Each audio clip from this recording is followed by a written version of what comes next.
High, good morning সবাইকে। কেমন আছেন সবাই? আশা করি সবাই ভালো আছেন, সুস্থ আছেন। আমিও ভালো আছি। চলে এসেছি একটু নতুন ভিডিও নিয়ে। তো আমি এতদিন ধরে প্রাইভেট হসপিটালে কাজ করছি, গভর্নমেন্ট জব কেন পাইনি? এই কথাটা আমার ভিডিওর মাধ্যমেও বলার আছে। আর আমার বাড়ির আশেপাশে আমার রিলেটিভ, আমার আত্মীয় স্বজন যারা আছো সবাইকে আমি বলে দিচ্ছি মানে কেন আমি এখনও গভর্নমেন্ট জব পাইনি, তার রিজনটা। তো চলো স্টার্ট করা যাক ভিডিও।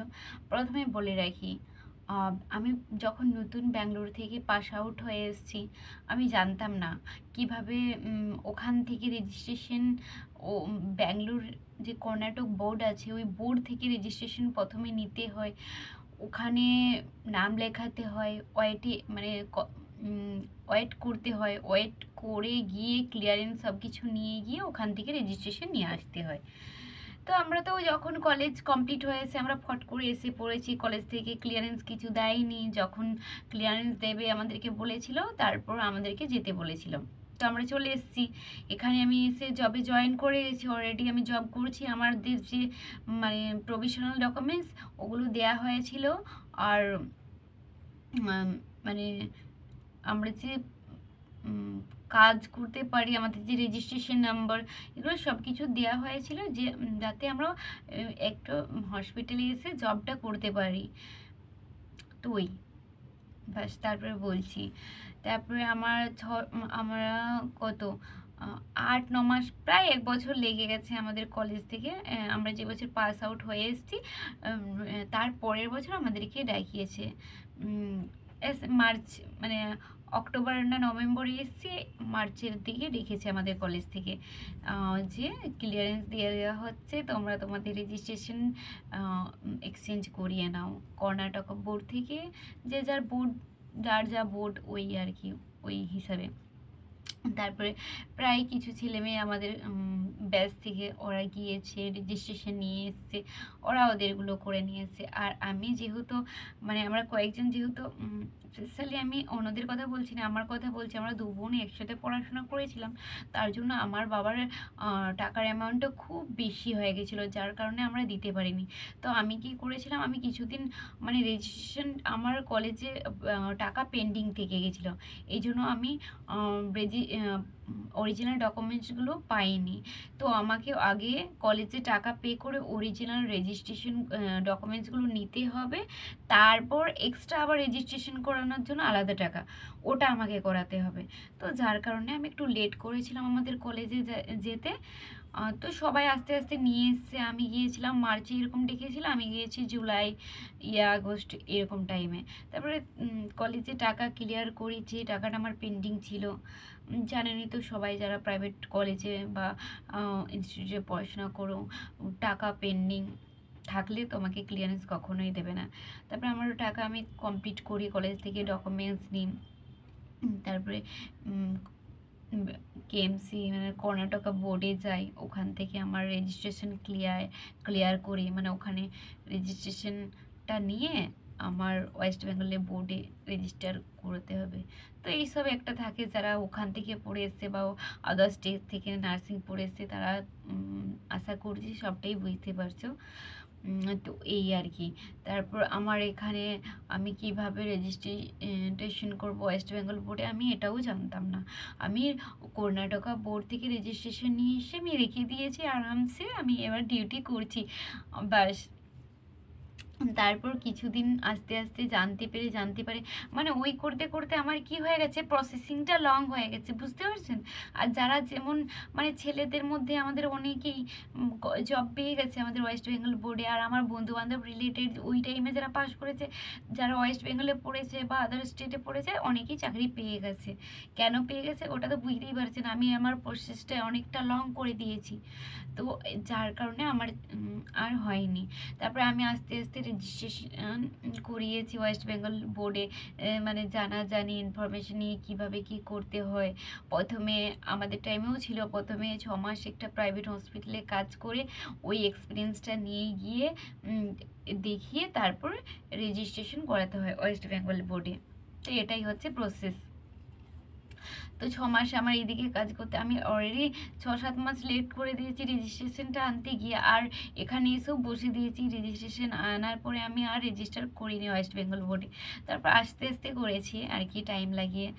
তো কি হয়েছে, ওইভাবে আমার 1-1.5 বছর কেটে গেছে। এরপর যখন আমি রেজিস্ট্রেশন করলাম, তারপরে কল এলো, ওই বছর আমি কি হয়েছে, মানে আমি রেজিস্ট্রেশন তো করে দিয়েছি, আমি নার্সিংয়ের যে রেজিস্টার সার্টিফিকেটটা হয় ওটা আমি হাতে পাইনি।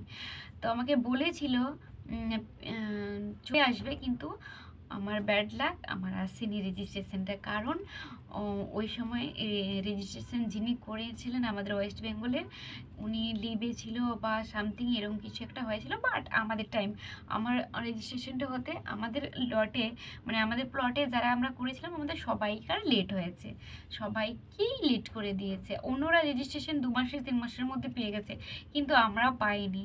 তো ওখানে আমার একটা ব্যাড লাক, রেজিস্ট্রেশনটাও পাইনি। আর এদিকে গভর্নমেন্টের ফর্ম বেরিয়ে গেছে, আমি আর ফিল আপ করে দিয়েছি। রেজিস্ট্রেশন না থাকলে কি করে হয় বলুন? তো এখন তো রেজিস্ট্রেশন যদি থাকতো আরামসে চাকরি পাওয়া যেত, কারণ ইন্টারভিউতে কল লেটার আসা মানে ইন্টারভিউতে সিলেকশন হয়ে যাওয়া, এটাই আমরা জানতাম। কারণ এখন বছরে 2বার বা 3বার রিকোয়ারমেন্ট বেরোতো। আমি যেটা বলছি এটা 2019-এর কথা। তো 19 উইদাউট রেজিস্ট্রেশন ছাড়া আমি ইন্টারভিউ দিতে গেলাম, হলাম না। তারপরে 2020-তে চলে এলো কোভিডের জন্য নিল, ঠিক আছে, নিয়েছে।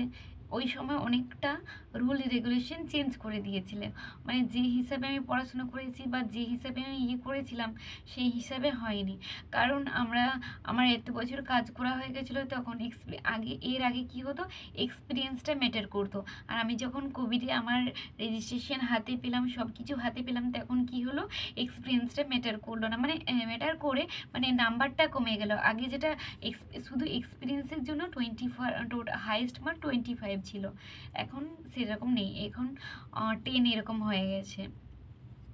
তো মানে যখনই গভর্নমেন্টের রিকোয়ারমেন্ট বেরোয় তখনই অনেকগুলো মানে অনেক কিছু জিনিস চেঞ্জ হয়। তো সেই রকমই, তো আমার এক্সপিরিয়েন্সটা এত বেশি ম্যাটার করলো না। আর আমি যেহেতু জেনারেল, সেইখানে একটা কাট অফ মার্ক আছে। তো আর প্রথমবার ফার্স্ট টাইম ইন্টারভিউ কীভাবে দিতে হয়, কী করতে হয়, আমি মানে কোনো কিছুই ঠিকঠাক ছিল না, জানা ছিল না। তো না জানার কারণে আমার অবস্থা এরকম হয়েছে। আমি একটা প্রাইভেট হসপিটালে আমি জব করি, সেটা ওমেন অ্যান্ড চাইল্ড। আর আমাদের হসপিটালে আমি তো যখন 2018-য় জয়েন করেছিলাম, ওই হসপিটালে আমাদের বাইরের স্টেট থেকে পড়াশোনা করে আসা মেয়ে কেউ ছিল না, এনি ওয়ান, কেউ ছিল না, শুধু একমাত্র আমি ছিলাম। আমি আমার ইনচার্জ, আমার ডক্টর সবাইকে জিজ্ঞেস করেছিলাম, স্যার আমি বাইরে থেকে পড়াশোনা করে এসেছি, ওয়েস্ট বেঙ্গলের রেজিস্ট্রেশন কীভাবে করব? কেউ আমাকে সেই সময় বলতে পারেনি কীভাবে রেজিস্ট্রেশন করতে হয়। আর যেহেতু আমি ওমেন্স হসপিটালে জব করি, সেহেতু এত বেশি মানে জানা বা ইনফরমেশন আমি পাইনি কারো কাছ থেকে। তো এই হচ্ছে আমার বিষয়। তারপর 2020 এলো, কোভিড চলে এলো। কোভিডের পর ছেলেমেয়েরা যখন 2021 এলো, তখন তো বাইরে থেকে পড়াশোনা করার ছেলে মেয়ে একদম ভরে গেল। তখনই কি হয়েছে, কম্পিটিশন হয়ে গেছে, আর ওই কম্পিটিশনের মধ্যে পড়ে গেলাম আমিও। তারপর থেকে তো এইরকম সেরকমভাবে রিকোয়ারমেন্ট বেরোয়নি। আর আমার রেজাল্ট আমি তো বলেই দিয়েছি, আমার রেজাল্ট 10-এ 50%-এর মতো, আর 12-এ 74-এর মতো। তো আর এখনকার ছেলে মেয়েদের কত জুড়ি রেজাল্ট, কত ভালো পার্সেন্টেজ। তো ওদের সাথে আমার কম্পেয়ার করলে হয় না, এখন আর হবে না, ইম্পসিবল। তো আমি জানি না পাবো কি পাবো না, এটাই হচ্ছে আমার রিজন আমি কেন গভর্নমেন্ট পাইনি। আরও অনেক প্রবলেম ছিল, ডকুমেন্টসে ভুল ছিল, আধার কার্ডে মানে কারেকশন ছিল, তো অনেক কিছু রিলেটেড, অনেক কিছু প্রবলেমের জন্য আমার হয়নি চাকরিটা। জানি না ভবিষ্যতে পাবো কি না। আর CHO ও SIC, তারপরে